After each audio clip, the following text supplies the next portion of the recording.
Estamos de vuelta aquí en una nueva mañana. Gracias, como siempre, por permanecer en sintonía con nosotros. Y bueno, hoy tenemos que dar inicio, o más bien continuación, a un tema que le hemos venido dando seguimiento desde ayer lunes, y es que ha surgido un nuevo giro en este caso que tenemos ya varios días tratando, del caso Calamar o Operación Calamar, como es conocido, señores. Y es que ahora resulta que hay un diputado del PRM, específicamente el diputado Sergio Moya Gori, como es conocido realmente por ese último apodo Gori, quien es diputado por la circunscripción número 3 del Distrito Nacional, como dije, del PRM.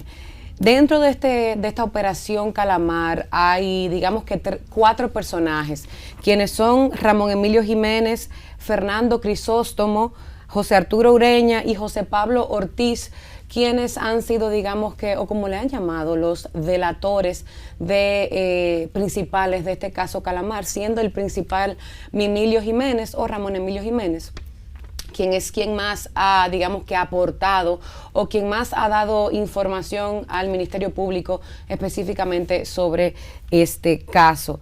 Este diputado Sergio Moya Gori fue el propietario también de las bancas Merengue Sport, y bueno, pues se trata precisamente de bancas, todo lo que ha estado sucediendo. La teoría del Ministerio Público específicamente con esto es que ellos tenían armado estos cuatro personajes que mencioné hace un ratito, una estructura no gubernamental a través de la cual se dedicaban específicamente a extorsionar grandes y pequeñas cadenas de banca de lotería deportiva, a las cuales supuestamente le cobraban una mensualidad para permitirles operar.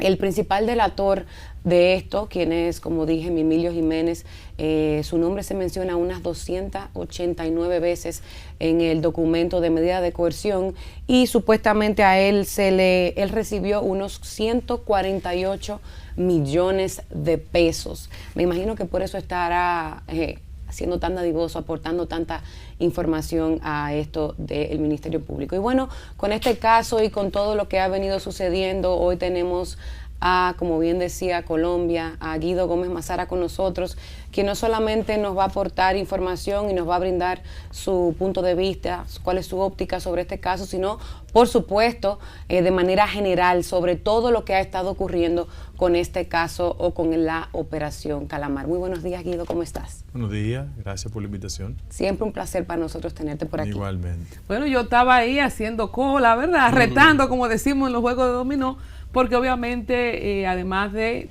todo el manejo que tiene Guido Gómez Mazara de estos temas legales, ha sido un actor principal para llegar al punto en el que estamos, Guido, y aunque todo el mundo lo sabe, me gustaría hacer una conexión de cómo inicia este proceso que da el traste con el apresamiento de Tutumpote, que jamás llegamos a pensar que jamás iban a caer, y en qué consistía precisamente tu primera querella, si así se llama, como inició el proceso.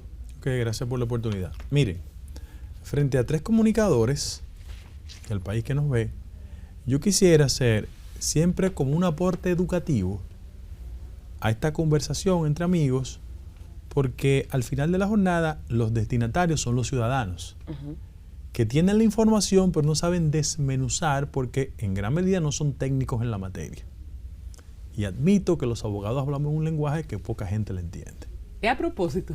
No, porque son tecnicismos jurídicos un poco difícil de digerir. Y frente a eso yo quiero solo arrancar diciendo lo siguiente. Muchas personas que emiten opiniones al respecto reaccionan porque no saben distinguir entre imputados y testigos que la gente dice por qué no están imputados en el proceso. Y yo quiero comenzar con ese deslinde. Hay unos imputados formales que el país conoce, exfuncionarios del gobierno, y la gente siempre dice, si fulano y perencejo estuvieron en el tinglado acusatorio, ¿por qué no aparecen imputados? Bien, ahí comienzo. El artículo 21 de la Constitución de la República establece un marco. Y ese marco le da la facultad al Ministerio Público de abstenerse, cuando así lo entienda pertinente, de utilizar la vía acusatoria en materia penal. Bien, entonces, cuando eso acontece, lo que hace el Ministerio Público es que elige que potenciales imputados se conviertan en ¿qué? En testigos a cargo, para que en el proceso de la acusación sean aliados. Se llama el criterio de oportunidad. Es una referencia constitucional que está fundamentada en una norma que es el Código Procesal Penal. Es decir, cada vez que una persona hace un acuerdo con el Ministerio Público, tiene un fundamento constitucional y una regla que es el Código Procesal. Y yo siempre hago las comparaciones. En el sistema anglosajón se llama deal, un acuerdo. Ustedes han visto muchos casos de personas imputadas que terminan siendo testigos a cargo para jugar un rol de aliado en el Ministerio Público. Ahora. Y lo premian con, se llaman esas delaciones premiadas, ¿verdad? El concepto se llama delación premiada.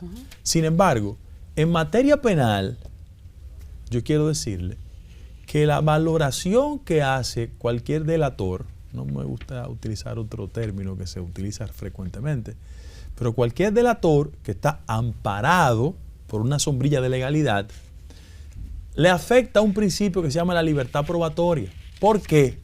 Porque si usted, Colombia, hace un acuerdo conmigo, Ministerio Público, para acusar a un tercero, la reducción en la pena que requiere el Ministerio Público no lo exonera de responsabilidad. Repito, porque en materia penal hay un concepto que se llama libertad probatoria. Mejor ejemplo es el siguiente.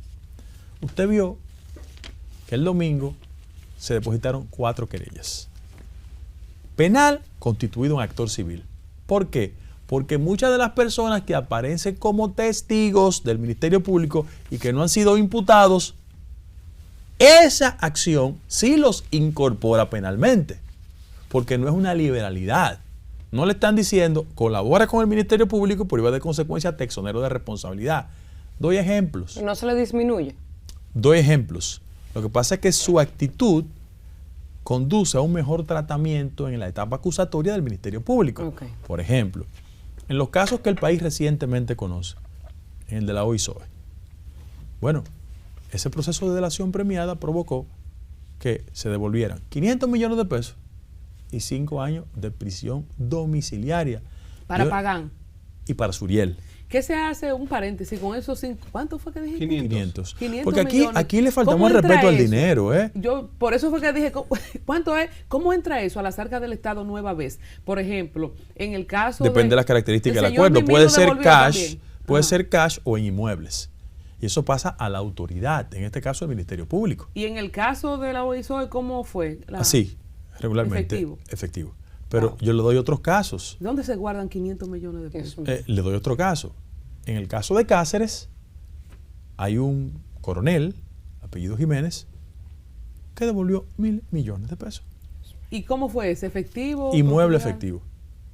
Y en el caso que estamos conociendo, hay una devolución oficial de 3 personas que no están imputados, aparecen como testigos, que devolvieron 2.140 millones de pesos. ¿Cuáles son esas 3 personas?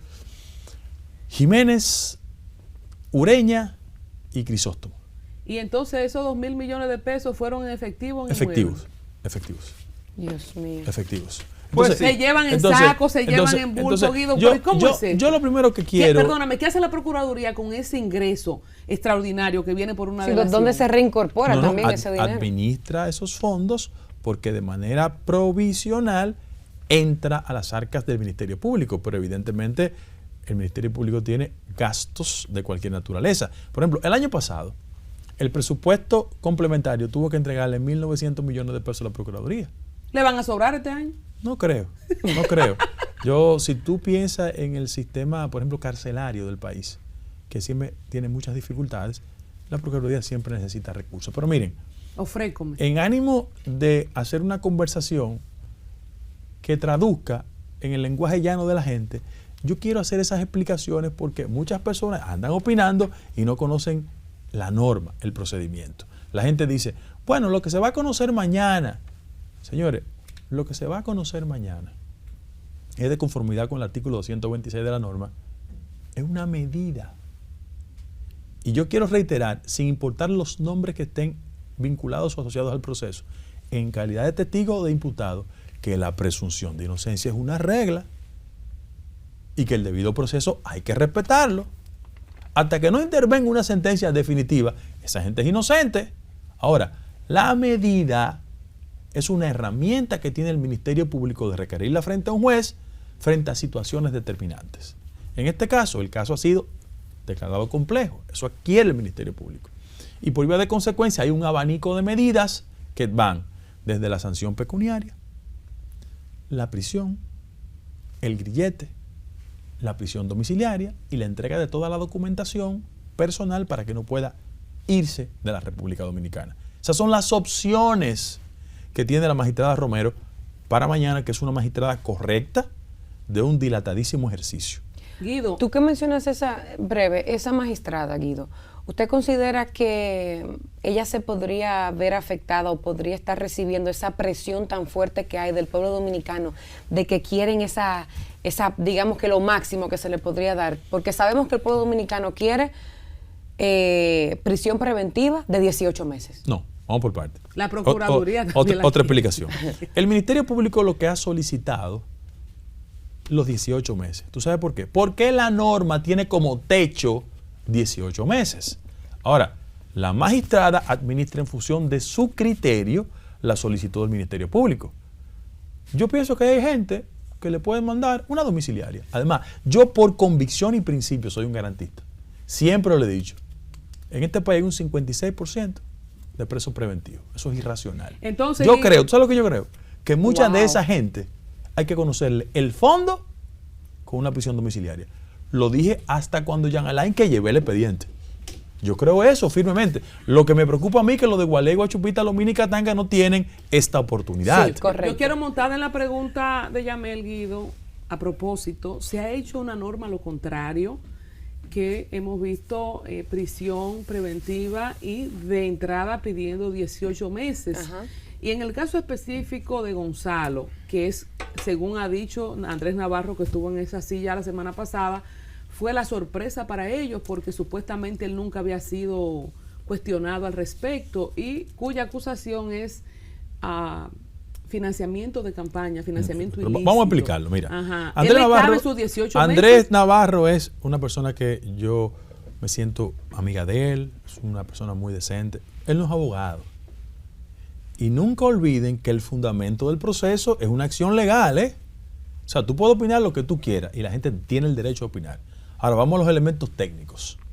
La gente dice, ¿por qué Gonzalo? Y yo lo quiero explicar. Muy bien. Por favor. Las herramientas acusatorias que utilizó el Ministerio Público son las siguientes: coalición de funcionarios, soborno, falsificación de documentos públicos y privados, lavado de activos, asociación de malhechores y, subrayen, recursos ilegales a una campaña presidencial. Ajá. Ahora, vamos a esa sanción. Es que en la acusación no se dice que Gonzalo está instruido exclusivamente por recibir dinero en la campaña. Y que hay un cuerpo de acusaciones donde se distingue haber recibido fondos ilegales. Porque una persona que es testigo a cargo del Ministerio Público dijo: yo le entregué tanta cantidad de recursos a Gonzalo Castillo. Ahora, vamos a hablar de... Es el chofer, ¿verdad? No, es Mimilo Jiménez. Porque hay que leer el expediente. Entonces, ¿cuál es el problema? Que en materia de sanción... Pero un paréntesis de orden ahí. Mimilo dice que le entregó a Gonzalo y Gonzalo está preso. Ángel Locuar dice que le entregó a Luis Abinader. Muy elemental. El que entienda que las afirmaciones de Ángel Locuar son correctas, que se querelle. Porque el punto de partida es una acción. Entonces, ¿esta querella quién la inició? En el caso, varias personas, entre ellas yo, entre también el PET, que hizo una investigación. Pero mira, vamos a partir de una regla. Ningún ciudadano está por encima de la ley. El que tenga un inconveniente con cualquier funcionario, el de mayor jerarquía o Juaniquito Pérez, que accione en justicia y que la justicia administre el proceso. Ahora, en el caso específico de Gonzalo, yo quiero decir lo siguiente. Es que uno de los testigos del proceso hace esa afirmación. Y en función de ese componente, él está incorporado al expediente. Pero el expediente de Gonzalo no es ese. El expediente de Gonzalo, ¿sabe cuál es? El del asfalto. Ahora, ¿por qué él está incorporado en ese paquete? Miren por qué. ¿Qué pasó con el del asfalto? Está terminado. A Gonzalo lo interrogaron 7 veces por el expediente del asfalto. ¿Y no lo sometieron por ese? Porque todavía ese expediente no se ha formalmente querellado. Hay una etapa de investigación. Entonces él está en este paquete ahora específicamente por el tema de dinero de lavado para la campaña. No, porque en la estructura de la campaña electoral, tanto imputados como testigos dicen lo siguiente, que en un reclamo de 17,000 millones de pesos, fundamentado en expropiaciones, existió una coordinación entre bienes nacionales, SEA, Catastro, Finanzas y Banco de Reservas, y que esos recursos se distribuyeron 5,000 millones de pesos para las personas que hicieron el reclamo, y el resto generó un proceso de corrupción. ¿Estaba Hacienda involucrada en eso? ¿Hacienda? Totalmente, totalmente. A tal punto de que la sanción en materia de recibir fondos no tiene el diente penal. Lo que tiene es una sanción de carácter pecuniaria que es el doble del dinero recibido. Como la acusación dice 6,000 millones de pesos recibidos, el doble es 12. Entonces yo quiero que ustedes como comunicadores, y los invito a que lean el expediente, porque la verdad es que hay mucha gente que está opinando, y tiene todo el derecho, pero no conoce el fundamento acusatorio. Aquí los políticos hablamos políticamente. Están en su derecho. Pero al final de la jornada, en la jurisdicción de juicio que se va a determinar. Guido, estos expedientes siempre se publican, siempre se han publicado, se habla de filtraciones. Por ejemplo, el caso del diputado Sergio Moya Gori, que hoy tenemos, yo tengo por ejemplo 12 puntos aquí en un resumen que ha hecho la producción. Yo estoy supuesta a manejar todo eso como comunicador, el público está supuesto a manejar estas cosas. Si el señor Gori resulta que no tiene nada que ver en esto, ¿quién, por ejemplo, es rezarse a él? Colombia. Los procesos de interrogatorio son documentos públicos. Públicos. Y siempre lo han sido. Lo que Siempre. pasa es que ahora que en las redes sociales ahora tenemos esa... Siempre. No le quiero imputar una culpabilidad a ustedes, los comunicadores, pero en la época de la posverdad, la información está a tiro de un clic. Pero son documentos públicos. Y yo quiero reiterar aquí, todo ciudadano que es requerido por la justicia, frente a ellos prevalece la presunción de inocencia hasta que no intervenga una sentencia definitiva. ¿Y la condena moral, Guido? Por ejemplo, hay mucha Hay gente... modalidades de la gente exigir una reparación. Por ejemplo, cuando la gente se ha equivocado conmigo se equivocaron 2 y yo le gané en los 2 grados y lo sentencié. Conmigo si no se equivoca. Me gusta, mira, porque yo voy a los tribunales. Lo que pasó fue, porque hay gente que tiran piedra y cree que uno no sabe dónde que están las pedradas. A mí el que se ha equivocado conmigo, yo voy y lo someto. Tengo 2 condenas por difamación, ratificadas en 2 grados jurisdiccionales. La gente de Odebrecht, para traer un precedente cercano, mucha gente querida por mí, por ejemplo, Alfredo Pacheco, el señor Roberto Rodríguez, entre otros. Específicamente con Roberto Rodríguez, el ex director de INAPA, ¿verdad? No, y senador por el senador. Esto que le hizo la Procuraduría, porque hay que decir que el Ministerio Público nada más fue doña Miriam que cambiaron, eso es igual, todo lo que estaba antes. Le pusieron 1-0 de más, ese hombre lo embarraron, que supe después que tenía estas situaciones de salud. Y entonces, ¿qué pasa con esto? Y yo me pregunto, y tú decías, soy un garantista, yo sé que tenemos mucha sed, y yo lo he dicho anteriormente, de gente que evidentemente sabemos que hizo burla, ¿verdad? Burla de la gente honesta y trabajadora que tiene años y que tenemos años sudando, guayando la yuca, y que tuviste que en 2 años, 4 años, ¡oh, Dios mío! Maravilla. Silicon Valley, no sabemos dónde está aquí en República Dominicana, pero surgió. Pero también sabemos que ahí se juntan manso con cimarrones. Sí, claro. Tú como abogado, tú que has sido el consultor jurídico del Poder Ejecutivo, que manejas todo eso desde ambos lados, y hoy como actor civil te querellas con procesos, ¿cuál es el cuidado que mucha gente entiende, yo me incluyo, que quizá no se está teniendo con esa sed de venganza que tenemos? Mira, cualquier manifestación redentora desde el punto de vista social, uno tiene que aceptarla, pero hay que respetar la norma. hay acontecimientos, por ejemplo, yo respaldo las acciones de la Procuraduría General de la República. Ahora, por ejemplo, hay tenían que estar acciones- presos, Guido. Esta gente ninguna, Donald viajó 60 veces y no se quedó. ¿Tú crees que el señor Gonzalo tiene peligro de fuga? ¿Por qué están presos si son personas que no están, según los principios jurídicos que ustedes esbozan, en peligro de fuga? ¿Por qué están en prisión? Colombia, yo no tengo ningún problema en explicarte eso. Tú conoces a muchos periodistas que se preocupen por el 56% de la población carcelaria que tiene similar estatus. Yo lo he hecho. Bien. O sea, yo me pasé un día entero en la Victoria. Entonces yo quiero decir... Yo conocí gente que tenían 12 años ahí sin pero que yo- les- entonces, que yo en quiero- una redada se lo llevaron. pero Yo lo he dicho yo aquí. quiero decir que al igual que tú, por convicción, pero porque mi familia sabe perfectamente lo que es violarle los procedimientos de ley, perseguirlo políticamente y mandarlo a prisión, yo nunca voy a estar a favor de una práctica ilegal. Y quiero aprovechar la oportunidad para decir que hay dos cosas que yo me quiero quejar. O sea, el allanamiento que le hicieron al exdirector del CEA, eso fue un abuso. ¿Por qué? O porque cómo es posible que frente a la familia, una autoridad que puede ejercer su condición sin atropellar a nadie.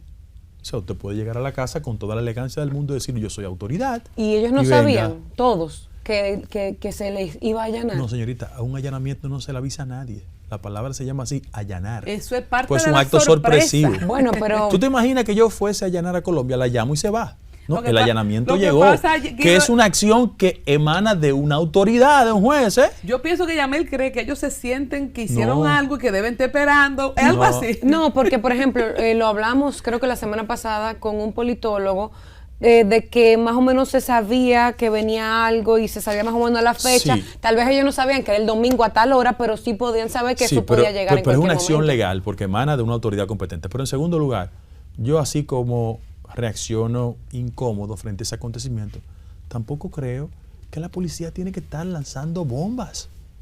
Esa era una época que uno pensaba superada. Ahí quería A ahí quería todo llegar. ciudadano hay que respetarle su presunción de inocencia. Yo te quiero decir algo.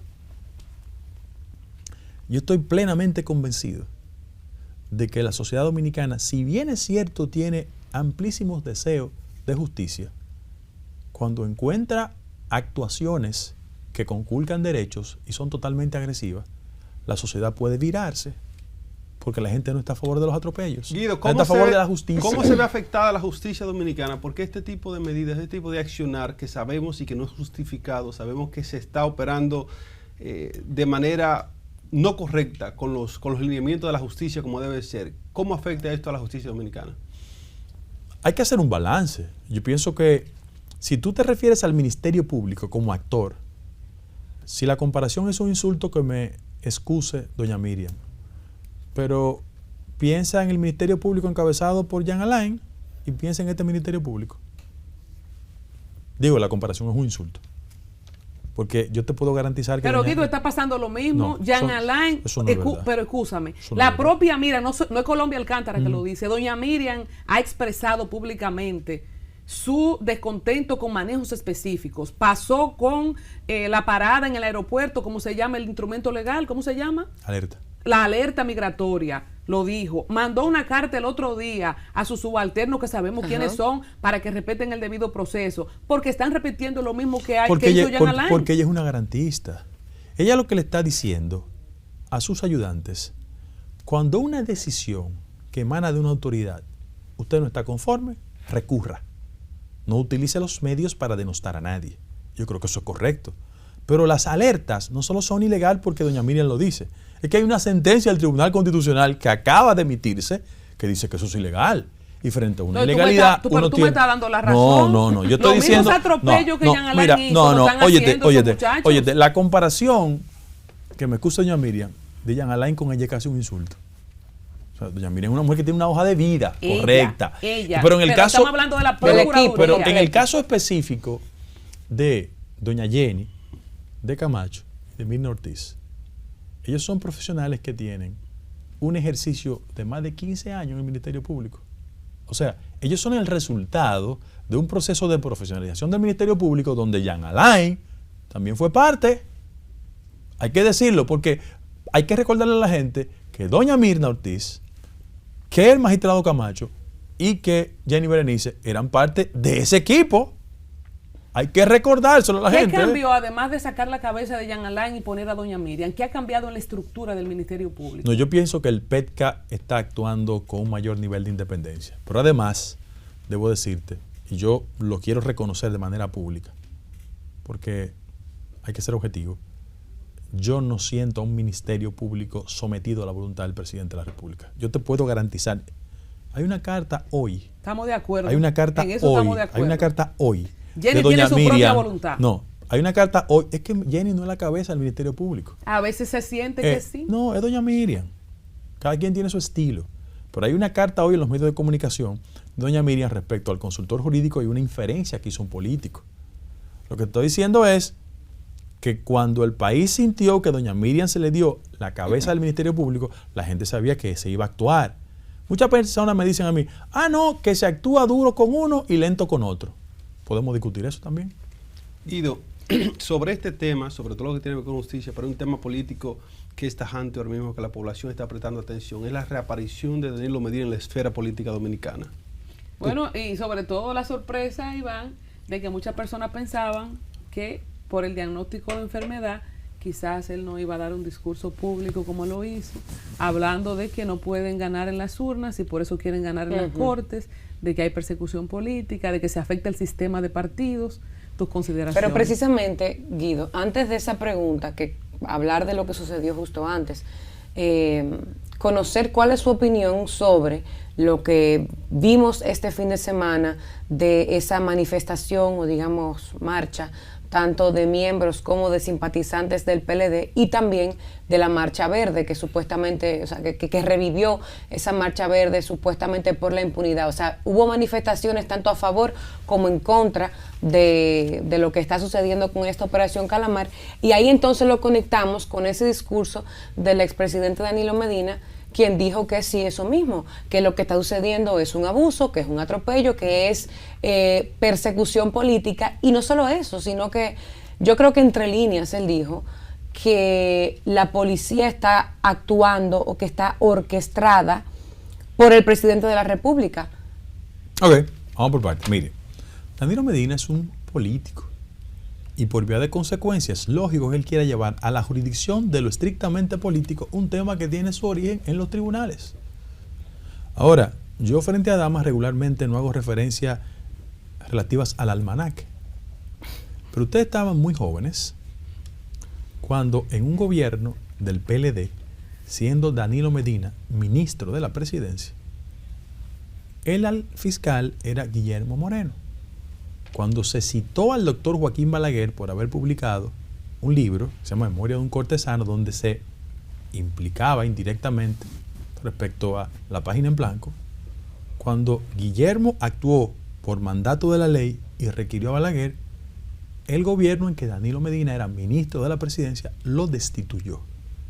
Eso sí es una manifestación clara y precisa de intervenir en los asuntos de la justicia. En segundo Tú lugar, lo que quieres decir es que cada ladrón juzga por su condición. No, yo digo que los hechos pueden más que la palabrería. Pero también, en ese mismo orden, quiero recordar, mucho más reciente, que el expresidente del Tribunal Superior Electoral, hoy presidente de la Junta Central Electoral, en la vía pública, por una sentencia favorable a nosotros, fue despojado de su escolta, amedrentado y convocado a la casa del entonces ministro administrativo. Eso sí es interferir en los asuntos de la justicia. Ahora, yo como ciudadano apegado a los valores democráticos, creo que los aspectos políticos no pueden contaminar un proceso de justicia. La Constitución protege el legítimo derecho a la protesta. No importa el sector que lo haga, lo único que uno aspira y espera es que la autoridad competente, en este caso la Policía Nacional, le preserve la integridad a todos los ciudadanos, porque la época en que las bombas y los golpes a quienes iban a protestar era norma en este país, nosotros lo hemos superado. ¿Y qué tú crees, Guido? ¿Qué pasó ahí? Porque se puede discutir que la policía tiró una bomba dentro de la Casa Nacional del PLD. Oye, eso no está bien. Pero suponte que sí, que no la tiraron adentro. Pero tiraron bombas, pero eso no está bien. Eso no está bien. O sea, ¿qué pasó ahí? Pero eso también nos refiere al modelo de policía que debemos tener en el siglo XXI. Todavía esa mentalidad de guerra fría, represiva, no es propia de este momento. Pero eso se lo tuvo que aprobar a esos policías una cabeza mayor. No creo que eso haya sido de su propio petunio, que ellos decidieron tomar esas acciones. Bueno, pero quien haya sido la persona que incentivó eso, lo hizo incorrectamente. No importa la instancia política o la jerarquía. Piden la destitución del jefe de la policía a los miembros del comité político en un comunicado. ¿Hay algún tipo de probabilidad de que esto suceda? La destitución de cualquier funcionario es facultad del Poder Ejecutivo. Eso es el presidente que tiene que determinar eso. Guido, con tu anuencia, quiero compartir toda la audiencia que tenemos a través de nuestro chat en YouTube. Gracias a todos. Es una pregunta fuera del tema, pero me la he hecho varias veces. Aquí está. Rápidamente la comparto contigo, Guido. Saludos a Kelvin, Alicia. José Peguero está en sintonía. Gracias, José, amigo de Guido también. Dice Mac Automotriz, buenos días. El equipo de Una Nueva Mañana, pregúntale al doctor Guido Gómez Mazara qué opina de la primaria cerrada del partido que fue anunciada anoche por José Ignacio Paliza para elegir el candidato, y la hizo como 3 veces. Hay otras personas comentando que la gente del PLD no se queje porque le robaron demasiado al país. Gente desde Boca Chica, desde Estados Unidos, desde Suiza. Gracias a todos por su sintonía. La respuesta es rápida en términos del partido. Estoy totalmente de acuerdo. Yo lo he dicho que voy a competir, no hay ningún tipo de problemas. Este proceso lo fiscaliza la Junta Central Electoral y yo tengo que esperar que oficialmente el 14 de abril, como manda la resolución de la Junta, se le dé curso al procedimiento y con 1000 amores voy a competir. Volviendo al tema, yo lo único que quiero solicitarle a todos ustedes que en este caso y en los casos por venir generen la información didáctica para que el ciudadano, el que se sube a un carro público, el que esté en un elevador, el que se va a trabajar por la mañana, el académico, tenga un entendimiento de los elementos básicos de estos temas, porque estos temas trascienden la lógica de la coyuntura y de los partidos políticos. Oiga lo que le quiero decir. Si como resultado de este proceso de investigación, cualquier miembro de cualquier partido político que tenga vinculaciones tiene que ser investigado. ¿Sabes por qué?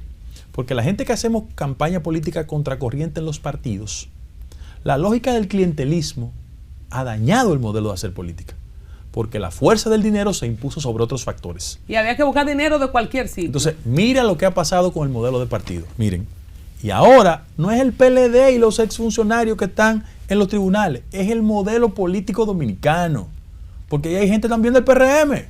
Te mencioné ahorita Sergio Moya, ahí está el director de titulación de terrenos del Estado, se han mencionado algunos nombres y en procesos anteriores también del PRM. De hecho, el primer ministro, el que empezó con el gobierno, el señor Macarrulla, salió del gobierno con una carta de renuncia, pero vinculado con un tema en el caso de Jean Alain. La gente que habla de que se ha peligrado el sistema de partidos políticos, tú dices, sí, son los partidos que están siendo... No, hombre, no, pero lo que pone en peligro el sistema de partidos políticos es los niveles de corrupción de las élites de los partidos. Eso es lo que provoca un nivel de descrédito. Ahora, la dirección media y la base de los partidos es gente abnegada, con vocación de servicio, que compite democráticamente. Lo que tiene que hacer la base de los partidos, la dirección media y la sociedad es que ese tipo de políticos lo descalifiquen. Pero eso realmente se puede eliminar, o eso es una utopía pensar que es posible tener un modelo de política diferente en este país. Bueno, es que los políticos referenciados y reverenciados en este país no fueron líderes por la fuerza del dinero. Peña Bosch y Balaguer no era el dinero, era el talento. Y a Leonel lo dejamos fuera. No, Leonel Fernández es un político de esa transición post esos líderes históricos. Yo hablo de Peña, Bosch y Balaguer porque son las figuras que concentraron 30 años de vida política dominicana. Guido, antes de irnos, mañana es miércoles. ¿Por qué el domingo se suspende, hablando de lo didáctico, la medida de coerción? La primera vez que se presentaron tampoco se hizo. Puede ser que mañana se le cante, como decimos en buen dominicano. No, cuéntanos rápidamente. La primera situación fue el resultado de que muchos de los imputados no tenían el presupuesto. Pero en segundo orden, lo del domingo fue que 4 querellas adicionales se presentaron. Querellas penales constituidas en actor civil. Y por vía de consecuencia había que informarle a las partes para que fueran al proceso de solicitud con toda la información al respecto. De mañana sí. Sí. Podemos esperar, según tu teoría y tu feeling de garantista, que esta gente se le dé prisión domiciliaria, o por el ánimo popular. Mi criterio es que va a ser diferenciado. Habrá gente domiciliaria y habrá gente que no va a ser domiciliaria.